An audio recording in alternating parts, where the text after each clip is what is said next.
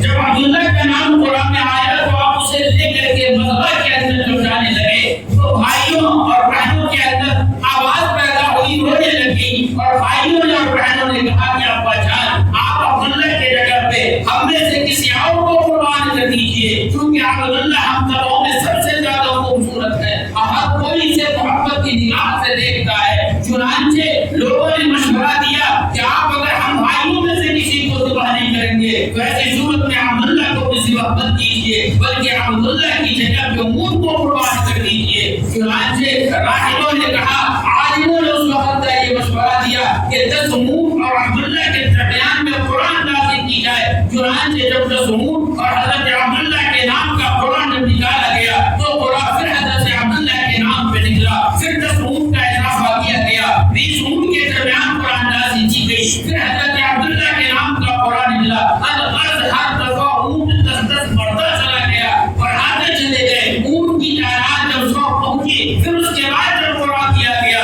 تو اب قرآن حضرت عبداللہ کے نام کا نہیں بلکہ قرآن اونٹ کے نام کا نکلا۔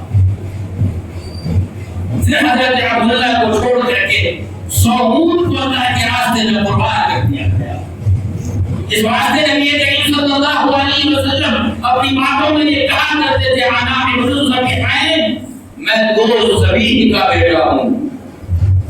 ایک تو حضرت اسماعیل ذبیح اللہ کا کہ اللہ تبارک و تعالی نے حضرت اسماعیل ذبیح اللہ کو بھی اپنے راستے میں قربان کرنے کا حضرت ابراہیم علیہ السلام کو حکم دیا تھا۔ قربان کرنے کے لیے گدھے کے اوپر چھری رکھ دی گئی تھی، لیکن اللہ تبارک و تعالی نے جنت سے دنگا کو بھیجا اور اسماعیل ذبیح اللہ کی جگہ پہ دنگا کو قربان کیا گیا۔ اور اسی طریقے پر میرے والد محترم نبی کریم صلی اللہ علیہ وسلم کہتے ہیں حضرت عبداللہ کو بھی قربان کرنے کے لیے لے جایا جانے لگا تھا، لیکن آپ کی جگہ پہ 100 اونٹ کو قربان کیا گیا۔ اس بات سے میں 2 ذبیحوں کی اولاد ہوں۔ تو میرے دوستو یہ آزمائش حضرت عبداللہ سے لیا گیا، اس میں اس کے اندر جب آپ کامیاب ہوئے تو پھر اللہ تبارک و تعالی نے آپ کو انعامات سے نوازا۔ وہ انعام کیا تھا کہ اللہ تبارک و تعالی نے حضرت عبداللہ کو محمد مصطفیٰ صلی اللہ علیہ وسلم کا والد بنا دیا۔ یہ انعام اللہ تبارک و تعالی نے عطا فرمایا۔ اور تیسرا انعام آپ کے قریبی رشتہ دار میں سے آپ کی والدہ کا لیا گیا کہ جب آپ حضرت عبداللہ سبب ہونے سے بچ گئے تو پورے عرب کے اندر یہ بات مشہور ہو گئی کہ یہ سبھی ہیں، یہ سبھی ہیں، اور ہر قبیلہ والے کی یہ خواہش ہوئی کہ حضرت عبداللہ ہمارے داماد بن جائے، ہمارے داماد بن جائیں۔ تو یہ قبیلہ ہے بنو زہرہ، اسی خاندان کے اندر اسی قبیلے میں ایک خاتون رہتی تھی جن کا نام بی بی آمنہ تھا، نہایت ہی خوبصورت، نیک سیرت، بڑے اچھے اخلاق تھے۔ ان کا جب رشتہ آیا یا پھر ان کے بعد رشتہ بھیجا گیا تو فوراً قبول کر لیا گیا میرے دوستو، اور نبی کریم صلی اللہ علیہ وسلم کے والد حضرت عبداللہ کی شادی بی بی آمنہ سے ہو گئی۔ شادی ہوئی، ایک دو مہینہ کے بعد حضرت عبدالمطلب نے کہا کہ شام کا سفر ہے، تجارتی قافلہ جا رہا ہے، آپ بھی اس تجارتی قافلہ کے ساتھ چلیے۔ شادی کے 2 مہینہ ہوئے تھے، میاں بیوی کا اس طریقہ پر جدا ہو جانا بڑا ہی مشکل کھڑی تھا، لیکن تجارتی قافلہ کے بعد حضرت عبداللہ کو جانا تھا۔ اب یہاں سے بی بی آمنہ کا امتحان بھی شروع ہوتا ہے۔ چنانچہ اللہ کرام نے بیان فرمایا کہ جب تجارتی قافلہ کی رخصتی کا وقت آیا، بی بی آمنہ جب دروازے تک حضرت عبداللہ اپنے شوہر کو رخصت کرنے کے لیے آئی تو ایسی صورت میں حضرت عبداللہ نے دیکھا کہ آپ کے چہرے کے اوپر غموں کے آثار ہیں۔ بی بی آمنہ کے دل کو رکھنے کے لیے حضرت عبداللہ نے کہا کہ غم نہ کرو، جنازے کے بعد انشاءاللہ ہماری ملاقات ہوگی، اور جب ہم مکہ کے اندر سے تجارتی قافلہ کو لے کر کے واپس آئیں گے تو ایسی صورت میں آپ دروازے پہ آ کر کے میرا استقبال کرنا، میرا انتظار کرنا۔ چنانچہ یہ کہہ کر کے حضرت عبداللہ تو چلے گئے۔ شام کا سفر تھا ان کے شام کا، وہاں گئے تجارت کرنے کے بعد جب آپ واپس آ رہے تھے تو ایسی صورت میں راستے میں حضرت عبداللہ بیمار پڑ گئے، اور بیماری اس طریقہ پر پڑی کہ جب مدینہ واپس آتے آتے مدینہ تک پہنچتے آپ کی حالت ایسی ہو گئی کہ آپ آگے سفر کرنے تو مکمل طور پہ آپ کے اندر طاقت نہ رہی۔ مدینہ چونکہ آپ کا سسرال تھا، سسرال والوں کی نظر حضرت عبداللہ پہ پڑی تو فوراً روک لیا کہ نہیں، اب آپ نے آگے نہیں جانا ہے، سفر آگے کا نہیں کرنا ہے، اب آپ نے مدینہ کے اندر رہنا ہے۔ جب آپ کی طبیعت مکمل درست ہو جائے گی پھر ہم آپ کو مکہ میں بھیج دیں گے۔ چنانچہ میرے دوستو آپ مدینہ میں رہ گئے، اور وہیں میں رہ کر کے آپ کا علاج و معالجہ شروع ہوا، اور جب یہ قافلہ تجارتی قافلہ مکے کے اندر داخل ہوا، اور جب مکے کے اندر تجارتی قافلہ داخل ہونا تھا تو تمام مکے کے باشندوں نے قافلہ کے آنے سے پہلے گھر کے اندر خوشیوں کا اظہار کیا تھا۔ تمام عورتوں نے اپنے آپ کو بنا سوار کر کے اپنے شوہروں کے لیے تیار کیا تھا، اپنے بچوں کو تیار کیا تھا، سبوں کو پانی نہلا کر کے نئے اور اچھے کپڑے پہنائے تھے۔ اور جب وہ ایک طرح کی گھنٹی بجی، قافلہ کے آنے کی جب اطلاع دی گئی تو سارے کے سارے مکہ والے اپنے گھر سے باہر نکلے، قافلہ کا انتظار کرنے لگے۔ ہر کوئی جو شام کے سفر میں قافلے کے اندر شامل تھا وہ اپنے اپنے گھر ہو گئے، لیکن بی بی آمنہ دروازے پہ آئی تو ایسی صورت میں افسردہ ہے چونکہ ان کا شوہر آیا نہیں۔ اطلاع یہ دی گئی کہ آپ کے شوہر مدینہ کے اندر رکے چونکہ ان کی طبیعت خراب تھی۔ حضرت عبدالمطلب کو جب یہ بات معلوم ہوتی ہے تو ایسی صورت میں اپنے بیٹے حارث کو اور ان کے ساتھ 2 اور نوجوان کو سواری پہ بیٹھا کر کے مدینہ کی طرف روانہ کرتے ہیں۔ اللہ کا کرم میرے دوست کو یہ ہوا کہ تینوں حضرات کے مدینہ پہنچنے سے پہلے حضرت عبداللہ کا انتقال ہو چکا تھا۔ جب حضرت عبداللہ کا انتقال ہوا اور یہ خبر مکے کے اندر آئی، بی بی آمنہ کو جب یہ بات معلوم ہوئی تو ایسی صورت میں آپ افسردہ ہو گئی اور غمگین ہو گئی کہ بے بسی کے عالم میں یہ دن اور رات کس طریقہ پر کٹیں گے۔ تصورات کی دنیا میں جائیے میرے دوستو، اللہ نہ کرے کسی کے ساتھ اس طریقہ پر حادثہ پیش آئے، لیکن اگر کبھی کبھی کسی کے ساتھ ایسا ہوا ہوگا تو اس طریقہ پر کیا حالت ہوتا ہے۔ جوانی کی عمر ہے، تقریباً میرے دوستو 16 یا 17 سال عمر بی بی آمنہ کی ہے۔ اس وقت میں آپ کے شوہر کا انتقال ہو گیا اور آپ بیوہ ہو گئی۔ پھر اس کے بعد میرے دوستو جب بیوہ ہو گئی تو بیوگی کے عالم میں آپ کی زندگی گزر رہی ہے۔ اب اپنے آپ کو سمجھا کر کے مکے کے اندر رہنے لگی سسرال میں، لیکن نبی کریم صلی اللہ علیہ وسلم کے پیدا ہونے سے پہلے آپ کی اما جان کی آزمائشیں لے رہے ہیں، اور اس آزمائش کے اندر آپ کو اللہ تبارک و تعالیٰ نے کامیاب کیا، چونکہ اس آزمائش کے بعد آپ کو انعامات سے نوازنا تھا کہ محمد مصطفیٰ کا آپ کو ماں بنانا تھا، اس لیے آزمائش انعام بہت بڑا تھا، اس لیے آزمائش بھی بہت ہی بڑی تھی، اور اس آزمائش کے اندر آپ کامیاب ہوئی۔ اس کے بعد آگے کا واقعہ بیان کیا جاتا ہے کہ اما جان سیدہ آمنہ یہ بیان کرتی ہیں کہ میں 2-3 مہینے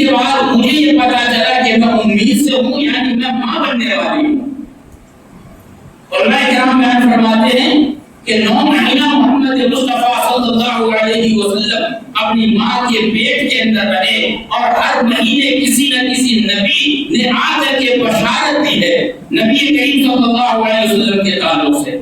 مختصر میرے دوستو کہ آپ یہ بیان کرتی ہیں کہ حضرت کی دادی نبی کریم صلی اللہ علیہ وسلم کی دادی محترمہ وہ یہ کہتی ہیں کہ ایک دفعہ حضرت کی دادی نے حضرت کے دادا کو اپنے پاس بلایا اور بلا کر کے کہا کہ سنو تم کو بیت اللہ کے اندر رات و دن گزارتے ہو، میں گھر کے اندر رہتی ہوں، مکے کی عورتیں ہمارے پاس آتی ہیں اور آ کر کے شکایتیں کرتی ہیں کہ او تمہارے گھر میں جو آمنہ بہو ہے وہ کون سے خوشبو اور عطر کا استعمال کرتی ہیں کہ ہمارے گھر اور محلے کے اندر مکمل طور پر بانٹتا ہے اور ایک اور خوشبو آپ کے گھر سے آ رہی ہے اور آمنہ بہو سے ایک اور خوشبو آ رہی ہے۔ آخر وجہ کیا ہے کہ بیوانی اور بیوگی کے عالم میں اس طریقہ پر وہ خوشبو کا استعمال کرتی ہیں۔ حضرت کے دادی نے اس طریقہ پر حضرت کے دادا سے جب بیان فرمایا تو حضرت کے دادا یہ کہنے لگے کہ تم تو گھر کے اندر رہتی ہو لیکن میں چونکہ محلے اور شہر کے اندر رہتا ہوں، بیت اللہ کے اندر جاتا ہوں، بیت اللہ کے ارد گرد تمام کا تمام مکہ کا شہریہ کر کے جمع ہوتا ہے اور مجھ سے یہ کہتا ہے سارا کا سارا مکہ نے میرا سر کھا لیا۔ وہ کہتا ہے کہ وہ عبدالمطلب تمہارے گھر میں ادھر کی بارش کہاں سے ہوئی؟ میں ان لوگوں کو کیا جواب دوں؟ یہ سارے یہ شکایتیں کرتے ہیں۔ تو عبدالمطلب کہتے ہیں کہ تم عورت ساتھ ہو، تمہاری یہ بہو ہے، تم خود اسے پوچھ کیوں نہیں لیتی؟ تو میرے دوستو حضرت کی دادی یہ کہتی ہیں کہ میں کیا بتلاؤں، میں نے کئی بار پوچھنے کی کوشش کی ہے لیکن خدا کی قسم جب بھی میں آمنہ بیوی کو اپنے پاس بلاتی ہوں یہ بات پوچھنے کے لیے تو ایسی صورت میں میری نظر جب آمنہ کے چہرے کے اوپر پڑتی ہے تو ایسی صورت میں یہ بھول جاتی ہوں کہ مجھے پوچھنا کیا ہے، کیونکہ ان کے پیشانی کے اندر ایسی چمک ہے، وہ چمک نور نبوت کا تھا، نبی کریم صلی اللہ علیہ وسلم کا تھا کہ جو اس چمک کو اس نور کو اللہ تبارک و تعالیٰ نے بیوی آمنہ کے اندر منتقل فرما دیا تھا، جس کی وجہ سے اس چمک کی وجہ سے دیکھنے والا مکمل طور پہ اس چمک کے اندر کھو جاتا، پوچھنا کیا ہے، بات کیا کرنی ہے، وہ مکمل طور پہ بھول جایا کرتے تھے۔ چنانچہ آپ بڑے ذات ہو، آپ ہی پوچھ لو۔ دادا نے اپنی بہو کو بلایا، وہ آئی، آنے کے بعد پوچھا کہ بہو آپ نے خوشبو کا استعمال کیا ہے، یہ خوشبو آپ کو کون لا کر کے دیتا ہے؟ خدا کی قسم جب یہ بات کان کے اندر پڑی کہ خوشبو کون لا کر کے دیتا ہے تو بی بی آمنہ کی آنکھوں سے آنسو جاری ہو گئے اور وہ رونے لگی اور رو رو کر کے کہنے لگی کہ او ابا جان مجھے معلوم نہیں کہ خوشبو کون لا کر کے دیتا ہے، میں کسی دکان والے کو جانتی نہیں، مجھے کوئی نوکر نے لا کر کے نہیں دیا، مجھے میرے گھر والوں نے لا کر کے نہیں دیا، میکہ والوں نے لا کر کے نہیں دیا، میں کسی مکہ کے شہر کے اندر دکان والوں کا پتہ مجھے معلوم نہیں، لیکن میں یہ کیا بتلاؤں، یہ تو ادھر کی بات ہے، وہ ادھر کی خوشبو اس جگہ پر بہترین تھی کہ سارا کا سارا مکہ مکمل طور پہ معطر تھا، آپ جس جگہ پہ بیٹھتی وہ بھی خوشبودار ہو جاتا، جہاں پہ ہاتھ لگاتی دیوار سے خوشبو آتی، جس بستر کے اوپر آرام فرماتی بستر بھی خوشبودار ہو جاتا، وہ چیز اللہ تبارک و تعالیٰ نے آپ کو عطا فرمایا تھا۔ پھر اس کے بعد آپ یہ کہتی ہیں کہ میں آپ کو کیا بتلاؤں، مجھے تو ایسا معلوم ہوتا ہے کہ میرے پیٹ میں جو بچہ ہے اس بچے کی برکت ہے، جس کی وجہ سے اللہ تبارک و تعالیٰ نے وہ خوشبو عطا فرما دی۔ اور یہی نہیں، اگر میں آپ سے اس سے آگے کی بات کہوں تو آپ مجھے دیوالی کہو گے۔ رات کی گرمی ہوتی ہے اور گرمی کے موسم میں جب مجھے نیند نہیں آتی، میں اپنے بستر پہ کروٹیں لے رہی ہوتی ہوں تو ایسی صورت میں دو خاتون جس کو نہ سے پہلے میں نے دیکھا اور نہ کبھی آپ نے دیکھا ہوگا، وہ دونوں عورتیں ایک سرحانے کے پاس اور ایک پائخانے کے پاس آ کر کے ٹھہر جاتی ہیں، اس کے ہاتھ میں ایک پنکھا ہوتا ہے اور مجھے اس طریقہ پر ٹھنڈی ہے تاکہ مجھے گرمی کا احساس نہ ہو۔ یہی نہیں، جب میں مکے کے اندر اپنے گھر سے باہر نکل کر کے آب زمزم کے کنویں پہ جاتی ہوں، ایسی صورت میں جب میں پانی لینے کے لیے کنویں پہ جاتی ہوں تو میرے جانے سے پہلے زمزم کا پانی مکمل طور پہ نیچے سطح پہ لگ رہا ہوتا ہے، میرے پہنچنے کے ساتھ ہی وہ پانی آواز کے ساتھ اوپر کی طرف آتا ہے اور آنے کے بعد میں پانی کو آرام سے بھر لیتی ہوں، مجھے کوئی تکلیف نہیں ہوتی۔ میری سہیلیاں میرے پاس آتی ہیں تو کہتے ہیں کہ آمنہ بیوی تم یہی کنویں کے پاس ٹھہری رہو، جب تم یہاں پہ ٹھہریں گے تو ایسی صورت میں پانی کو اوپر رہے گا، جب تم چلی جاتی ہو تو تمہارے جانے کے ساتھ ساتھ بھی پانی مکمل طور پہ نیچے کو چلا جاتا ہے۔ یہی نہیں بلکہ اس سے آگے اگر میں کہوں تو میں کہوں تو آپ یہ کہیں گے کہ یہ کیا کہہ رہی ہے. چنانچہ اماں جان وہ بیان فرماتی ہیں بی بی آمنہ کہ میں جب صبح کے وقت میں دن کے اوقات میں باہر نکلتی ہوں تو سورج چھپ کر کے مجھے سلام کرتا ہے. رات کے اوقات میں جب میں باہر نکلتی ہوں تو چاند چھپ کر کے مجھے سلام کرتا ہے. اور اس کے علاوہ جب میں مکے کے گلیوں کے اندر جب چلتی ہوں تو کیلے پتھر ہوتے ہیں, اس پتھر کے اوپر جب میں پاؤں رکھتی ہوں تو ایسی صورت میں پتھر مکمل طور پہ نرم ہو جاتا ہے اور مجھے ذرہ برابر ان کی تکلیف نہیں پہنچتی. اور جب میں آتی جاتی ہوں تو یہ جو درخت ہیں, یہ جو جھاڑ ہیں, یہ چھپ کر کے مجھے سلام کرتے ہیں اور یہ کہتے ہیں او آخری نبی کی ماں تمہیں سلامتی ہو, تمہیں سلامتی ہو. یہ چیز اللہ تبارک و تعالیٰ نے آپ کو عطا فرما دیا کہ جب عورتیں امید سے ہوں تو ایسی صورت میں ڈاکٹروں کا انتظام کیا جاتا ہے, حکیموں کے پاس جایا جاتا ہے اور بار بار ہر مہینے ہر 15 دن میں جا کر کے چیک اپ کرایا جاتا ہے کہ کوئی بچے کو نہ تکلیف ہو, ماں کو نہ تکلیف ہو جائے. ایک سے ایک دواؤں کا استعمال کیا جاتا ہے تکلیفوں سے بچنے کے لیے. لیکن میرے دوستو, اللہ تبارک و تعالیٰ نے آپ کے دنیا میں آنے سے پہلے ہی آپ کے والد کا سایہ سر سے اٹھا دیا تاکہ کسی ڈاکٹر سے آپ کا رابطہ نہ ہو سکے. ڈاکٹر سے اگر رابطہ ہوگا تو کہا یہ جاتا کہ علاج بچپن میں ماں کا اور بچے کا ڈاکٹر نے کیا تھا. اللہ تبارک و تعالیٰ یہ بتانا چاہ رہے تھے کہ یاد رکھو دنیا کے اندر جس کا کوئی سہارا نہیں ہوتا اس کا سہارا اللہ تبارک و تعالیٰ ہوتا ہے. باپ کی موجودگی میں اگر اللہ کی مدد آتی تو ایسی صورت میں یہ کہا جاتا کہ باپ نے ڈاکٹر کا اور دواؤں کا انتظام ضرور کیا ہوگا. لیکن میرے دوستوں, اللہ تبارک و تعالیٰ نے باپ کا سہارا اس دنیا سے اٹھا لیا اور کہا کہ اب جو انتظامات میں کروں گا تو اب سارے کے سارے لوگ اور قیامت تک آنے والے انسان اس بات کو قبول کریں گے کہ انتظامات کرنے والا اللہ تبارک و تعالیٰ کے ساتھ تھی. چنانچہ میرے دوستو, دیکھتے ہی دیکھتے 9 مہینہ مکمل ہوا اور ربیع الاول کی 12 تاریخ اور اختلاف ہے اس روایت کے اندر. ایک روایت میں ہے 9 تاریخ 9 ربیع الاول یا پھر 12 ربیع الاول کو اللہ تبارک و تعالیٰ نے نبی کریم صلی اللہ علیہ وسلم کو اس دنیا میں مبعوث فرمایا. سبحان اللہ. ایک بزرگ کسی محلے کے اندر ان کا جانا ہوا, ایک نوجوان آیا اور آ کر کے کہا کہ حضرت میرے واسطے دعا کر دیجیے کہ اللہ مجھے اولاد کی نعمت سے نوازے. کیا کہا؟ دعا کر دیجیے اللہ مجھے باپ بنا دے, اولاد کی نعمت سے نوازے. تو بزرگ نے دعا کر دی, یا اللہ اسے صاحب اولاد بنا دے. دعا کر کے چلے گئے. پھر دوسرے سال پھر وہ بزرگ آئے, پھر وہ نوجوان خدمت میں پہنچا, حضرت میرے واسطے دعا کر دیجیے اللہ مجھے صاحب اولاد بنا دے, اولاد کی نعمت سے نواز دے. تو دوسرے سال میں دعا کر دی. پھر تیسرے سال میں وہ نوجوان آیا, بزرگ پریشان کہ بھائی میں دعا کر رہا ہوں, میری دعا اللہ تعالیٰ ان کے حق میں قبول کیوں نہیں کر رہا ہے؟ کئی نوجوان ہمارے سے دعا کرائے اور اللہ نے اس کو صاحب اولاد بنایا, ان کی دعا کیوں نہیں ہو, میری دعا ان کے حق میں قبول کیوں نہیں ہو رہی؟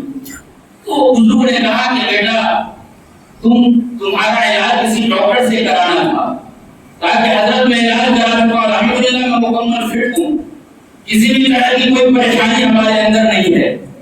ٹھیک ہے, اللہ تبارک و تعالیٰ تمہیں ضرور اولاد سے نوازے گا. پھر دعا کر دی. چوتھے سال آئے بزرگ, پھر نوجوان پہنچا خدمت میں, حضرت ہمارے واسطے دعا کیجیے اللہ صاحب اولاد بنائے. تو پھر جو اس نے دعا کر دی.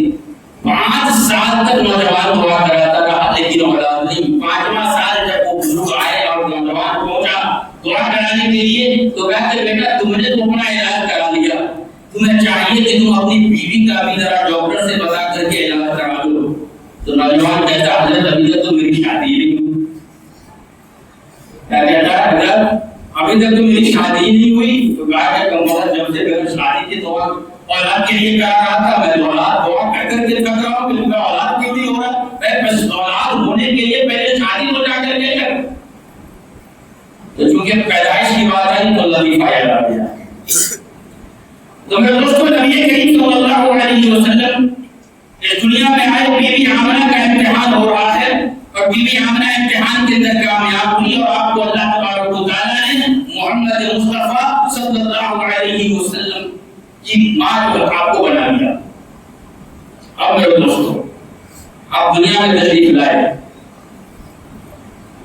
ماں کے دل کے تصورات تھے کہ اے کاش آج عبداللہ زندہ ہوتے, میرے اس بیٹے کا باپ زندہ ہوتا تو اس کے لیے کھلونے کا انتظام کرتا. اے کاش آج عبداللہ زندہ ہوتے تو میرے اس خوبصورت بیٹے کو مکہ کی گلیوں میں لے کر کے جاتا اور اپنے دوستوں کی اس کے حسن کا نظارہ کراتا. اے کاش آج عبداللہ زندہ ہوتے تو میرے اس بیٹے کو اپنے کاندھے کے اوپر بیٹھا کر کے مکہ کی گلیوں میں جا کر کے گھماتے اور میں دروازے پہ اپنے بیٹے اور اپنے شوہر کا انتظار کر کے ٹھہرا کرتی. اگر آج ہمارا شوہر زندہ ہوتا, عبداللہ زندہ ہوتے تو ان کے لیے کھلونے کا انتظام کرتے. یتیمی کا سہارا کون بنے گا, ان کے کھلونے کا انتظام کون کرے گا, یتیم ان کا سہارا کون بنے گا. خدا کی قسم جب بات یتیمی کی آئی تو آواز آتی ہے کہ اے آمنہ تمہیں فکر کرنے کی ضرورت نہیں ہے, ان کا فکر کرنے والا موجود ہے. چنانچہ یہ آواز آتی ہے کہ یاد رکھو اگر انہیں کھلونے کی ضرورت پیش آئی تو میں چاند کو ان کے لیے کھلونا بنا دوں گا. اگر ان کو سونے کا دل کرے گا کہ نیند گہری آئے, اچھی نیند آئے تو میں انہیں حتیم میں لٹا دوں گا.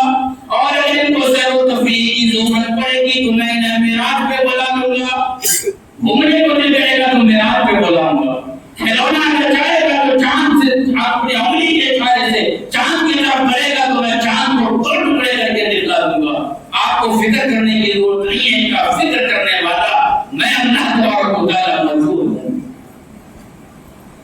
میرے دوستو آج ہمارے گھر میں کوئی بچہ پیدا ہوتا ہے تو باپ مبارکبادی, رشتے دار مبارکبادی دیتے ہیں, دوستو احباب مبارکبادی دیتے ہیں, بھائی بھائی کو مبارکبادی دے رہا ہوتا ہے. آج عبداللہ موجود نہیں ہے, لیکن میرے دوست مبارکبادی دینے کے لیے انسان تو بعد میں آیا, دادا جان تو بعد میں آئے, رشتے دار تو بعد میں آئے. اس سے پہلے اللہ تبارک و تعالیٰ نے فرشتے کو بھیج دیا کہ جاؤ میرا محبوب محمد مصطفیٰ دنیا کے اندر تشریف لایا ہے, جاؤ ایک دوسرے کو مبارکبادی دو. چنانچہ سب فرشتوں نے ایک دوسرے کو مبارکبادی دی. وہ نبی کریم صلی اللہ علیہ وسلم کی شان تھی. دوستو آپ کا یہ دستور تھا. پہلے بچپن کے واقعے کو بیان کرتا ہوں, پھر اس کے بعد انشاءاللہ آپ کی سیرت اور سیرت سے ملنے والے سبق پہ آپ کے سامنے رکھوں گا. میرے دوستو عرب کا یہ دستور تھا کہ جب شہر کے اندر بچہ پیدا ہوتا تو گاؤں اور دیہات سے خواتین آیا کرتی تھی بچے کو اپنے ساتھ لے جانے کے لیے کہ ان کی پرورش کرے اور کچھ روپیہ پیسہ انہیں مل جائے. چنانچہ میرے دوستو طائف ایک شہر ہے مکہ کے قریب. جب بھی آپ میں سے کسی کا عمرہ کے لیے جانا ہو تو طائف ضرور جانا. طائف کے اندر بہت بڑی بڑی نشانیاں جو نبی کریم صلی اللہ علیہ وسلم کے ساتھ پیش آئے وہ تمام نشانیاں اپنی موجود ہیں. جو بھی وہاں گئے ہوں گے وہاں جائے انہیں دیکھے ہوں گے کہ نبی کریم صلی اللہ علیہ وسلم جو ظالموں نے نوجوانوں نے جو پتھر مارا تھا, خون کے قطرات جہاں پہ گرے تھے وہ جگہ بھی موجود ہے. جس باغ کے اندر آپ نے جانے کی پناہ لی تھی وہ باغ بھی موجود ہے. اور نبی کریم صلی اللہ علیہ وسلم کو دائی حلیمہ نے جہاں پہ اپنے گھر کے اندر پرورش کی تھی وہ گھر بھی موجود ہے. اور آپ کی بہن شیما نے جہاں پہ جس جگہ پہ جا کر کے بکریاں آپ کے ساتھ چرائی تھی اس جگہ کو بھی محفوظ رکھا گیا ہے. آج بھی وہ جگہ موجود ہے. میری دعا ہے کہ اللہ تبارک و تعالیٰ مجھے بھی اور آپ سبوں کو بھی وہ جگہ پہ پہنچنے کی توفیق عطا فرمائے. آمین ثم آمین. بھائی آمین تو کہہ لیجیے. آمین کہنے کے اندر پیسہ نہیں لگتا, وہاں پہنچنے میں تو 1 لاکھ کا ضرور بچ جائے گا, لیکن آمین آپ کہیں گے تو انشاءاللہ اس کے اندر پیسہ نہیں لگے گا. اللہ آپ سبوں کو وہاں تک پہنچائے. آمین ثم آمین. تو میرے دوستو آپ کا یہ دستور تھا. طائف شہر کے اندر ایک گاؤں تھا, اس گاؤں میں ایک قبیلہ بنو سعد نام کر کے رہتا تھا. اس قبیلے کی 10 عورتیں اس سال مکے کے اندر آئی بچہ کو لینے کے لیے. ان میں سے 9 عورتیں مالدار تھی اور ایک عورت وہ غریب تھی جن کا نام حلیمہ سعدیہ تھا. جب میرے دوستوں کو آئی تو غربت کی وجہ سے آپ کے پاس سواری نہایت ہی کمزور تھی، اپنے شوہر کے ساتھ سواری پہ سوار ہو کر کے آئی، اور ایک گدی آپ کے پاس تھی جن کے اوپر آپ کا سامان لگا ہوا تھا۔ جب آپ آنے لگی تو جو مالدار عورتیں تھیں آپ کی سہیلیاں، طاقتور سواری ان کے پاس تھی، وہ دور نکل جاتی اور تقریباً وہ عورتیں پہلے جو پہنچتی اور جا کر کے انتظار کرتی۔ حلیمہ سعدیہ جو اپنے سواری کو لے کر کے آتی تو پھر اس کے بعد آگے چلتی۔ راستے میں 3 جگہ پہ عورتوں نے حلیمہ سعدیہ کا انتظار کیا۔ جب مکہ شہر تشریف آ گیا تو کہا کہ بھائی اب میرے سے انتظار کرنا نہیں آئے گا، کیونکہ واپس بھی آج ہی جانا ہے، اب انتظار کریں گے تو دیر ہو جائے گی، اب آہستہ آہستہ آ جانا، اب ہم چلتے ہیں۔ چنانچہ یہ تمام 9 مالدار عورتیں مکہ کے اندر پہلے پہنچی اور پتہ کیا کہ کن کن گھر کے اندر بچہ ہے۔ چنانچہ ایک نام نبی کریم صلی اللہ علیہ وسلم کا بھی آیا۔ تو میرے دوستوں جب نام آیا تو وہ عورتیں اللہ کے نبی کے پاس جاتی اور جب معلوم ہوتا کہ یہ یتیم ہے، والد زندہ نہیں ہے، تو واپس آ جاتی کہ یہ جب یتیم ہے تو یہاں سے ہمیں ملے گا کیا۔ لیکن میرے دوستوں یاد رکھیے، اس طریقہ پر کہنا کہ وہ عورتیں محمد مصطفیٰ کو چھوڑ کر کے چلے آئیں، یہ کہنا غلط ہوگا، بلکہ یہ کہنا زیادہ صحیح ہوگا کہ محمد مصطفیٰ صلی اللہ علیہ وسلم نے ان عورتوں کو پسند ہی نہیں فرمایا۔ ان عورتوں کو اللہ کے نبی صلی اللہ علیہ وسلم نے پسند ہی نہیں فرمایا، اس واسطے در مصطفیٰ تک پہنچنے کے بعد واپس آ گئی۔ آج بھی در مصطفیٰ پہ کئی لوگ پہنچتے ہیں لیکن مسجد نبوی کے امام کے پیچھے نماز نہیں پڑھتے، کہتے ہیں کہ ہماری نماز اس کے پیچھے نہیں ہوگی۔ در مصطفیٰ سے وہ لوگ آج بھی خالی واپس آ رہے ہیں جس طریقہ پر وہ عورتیں خالی واپس چلی گئی تھی۔ ہمارے آپ کے محلے کے مسجد کا امام وہ ہوگا جو مسجد کے ذمہ دار کو پسند ہوگا، تو کیا نبی کریم صلی اللہ علیہ وسلم کے مسجد کا امام کو مل جائے گا؟ وہی بنے گا جس کو اللہ اور اللہ کا مصطفیٰ پسند فرمائے گا، وہی کو مسئلے کے اوپر جا کر کے نماز پڑھائے گا۔ جس محلے کا جس مسجد کا امام محمد مصطفیٰ کے خواہش کے مطابق ہو، ان کے پیچھے اگر کوئی نماز نہیں پڑھ رہا ہے تو اسے ہم بدقسمتی کہیں گے۔ اتنا خرچہ کرنے کے بعد وہاں پہنچنے کے بعد بھی ان کے پیچھے نماز پڑھنے کی توفیق بیٹھ کر میرے دوستوں وہ عورتیں یتیم اور غریب سمجھ کر کے چھوڑ کر کے چلی گئی۔ حلیمہ سعدیہ آئیں، آنے کے بعد معلوم کیا تو پتہ چلا کہ بچہ صرف ایک ہی ہے۔ رب کائنات کے قسم بیان کرنے والوں نے بیان کیا کہ جب بھی عورتیں آنے کے بعد دستک دیتی اور دستک دینے کے بعد جب یہ پوچھا جاتا کہ بھائی بچہ ہے تو ہاں بچہ تو ہے، تو پوچھا جاتا کہ کیا ان کے والد زندہ ہیں، تو کہا جاتا کہ ہاں والد تو زندہ نہیں ہے، ان کا انتقال ہو گیا۔ تو عورتیں یہ کہتے کہ بھائی یتیم ہے، کیا ملے گا، واپس چلی جاتی۔ تو ایسی صورت میں ماں آمنہ کا دل بھر آتا اور یہ کہتے کہ کاش میں بھی مالدار ہوتی اور ان کے والد زندہ ہوتے۔ جب حلیمہ سعدیہ آئی، دروازے پہ دستک دیے، در سے آواز آتی ہے کون؟ تو کہا جاتا ہے کہ میں حلیمہ ہوں۔ رب کائنات کے قسم علماء کرام نے بیان فرمایا، ادھر حلیمہ کا نام آیا اور نبی کریم صلی اللہ علیہ وسلم کے چہرے پہ مسکراہٹ آ گئی۔ پوچھا گیا کہ بیٹی کیوں آئی ہو؟ کہا کہ بچہ لینے کے لیے آئی ہوں، سنا آپ کے گھر میں بچہ ہے، تو ہاں بچہ ہے۔ حلیمہ سعدیہ کو جب کہا گیا کہ بچہ ہے، بی بی آمنہ نے پہلی کہہ دیا کہ ان کے والد کا انتقال ہو چکا ہے، بچہ یتیم ہے۔ حلیمہ سعدیہ کے پاس کوئی آپشن ہی نہیں تھا کیونکہ بچہ ایک ہی اب باقی ہے۔ دیکھیے میرے دوستو، ایک ہی ہے، وہی ایک ہے جو ایک کا پیغام دینے کے لیے دنیا کے اندر آیا ہے، ایک خدا کے دروازے پہ در پہ ان کے سر کو جھکانا ہے۔ اور اما جان یہ بیان فرماتی ہے کہ جب میرا بیٹا دنیا میں آیا، درد سے کسی طرح کی کوئی تکلیف مجھے نہیں ہوئی، اور میرا بچہ آنے کے ساتھ ہی اس طریقہ پر پیشانی کو اپنے زمین کے اوپر رکھا ہے جس طریقہ پر ایک سجدہ کرنے والا سجدہ کرتا ہے۔ نبی کریم صلی اللہ علیہ وسلم نے قیامت تک آنے والے تمام انسانوں کو یہ سبق دے دیا کہ تم ہزاروں خداؤں کے سامنے پیشانی کو جھکاتے ہو، میں محمد مصطفیٰ ان تمام ہزاروں کے سامنے جھکانے سے منع کرنے کے لیے آ گیا ہوں کہ ایک والا آیا ہے، ایک کے سامنے ہی میں اور اپنی پیشانی کو جھکا رہا ہے۔ چنانچہ ایک اکیلے محمد مصطفیٰ تمام بچوں میں رہ گئے، یہ درس دے دیا کہ ایک والا ایک خدا کی عبادت کرنے کی تلقین کرے گا۔ چنانچہ کہا کہ دروازہ کھولو، اب تو ہمارے پاس چارہ ہی کوئی نہیں ہے، اسی ایک کو لے کر کے ہمیں جانا ہے۔